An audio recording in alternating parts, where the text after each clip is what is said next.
Tu as peut-être déjà entendu ou récité l'invocation suivante.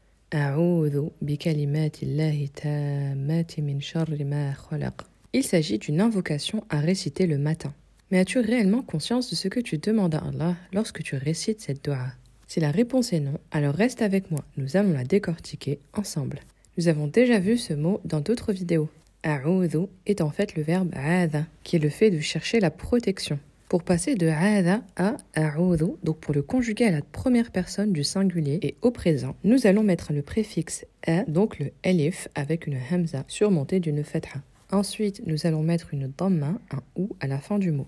Ensuite, on remarque que la prolongation a s'est transformée en ou à la première personne. Nous avons la même configuration dans le verbe ba'a qui devient abou à la première personne. Donc, a'udhu signifie je cherche refuge. Ce verbe peut être suivi de deux prépositions. D'une part, bi et ensuite min. Bi introduit l'élément auprès duquel ou à travers lequel on cherche le refuge ou la protection.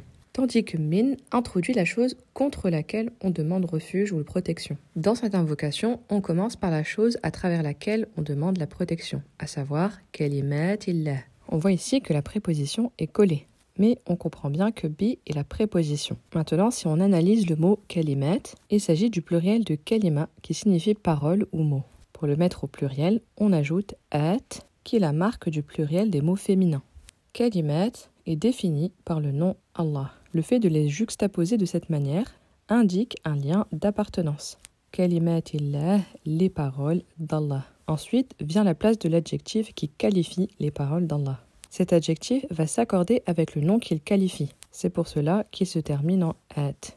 Ensuite, on remarque qu'il est défini par l'article L, tout comme kalimat était défini par le nom Allah. Et on traduira tammat par parfaite.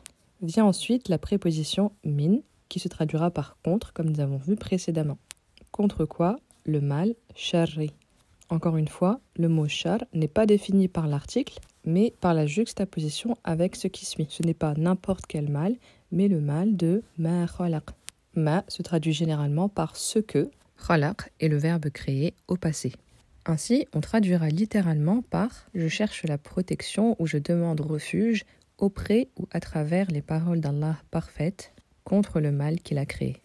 Si toi aussi tu veux être capable de faire ces analyses par toi-même et comprendre l'arabe littéraire, je t'apporte un entraînement approfondi dans ma formation pour le prix cadeau de 19,99 € jusqu'au 6 décembre. Et il s'agit bien d'un seul paiement et non d'un abonnement. En payant, tu reçois les 24 vidéos d'un coup. Pour saisir cette opportunité, clique sur le lien dans ma bio. Tu trouveras le lien et le code d'accès sur mon canal Telegram. Et si tu as des questions concernant la formation, pose-les-moi en commentaire. Enfin, si tu as appris quelque chose grâce à l'analyse du jour, pense à liker et partager la vidéo.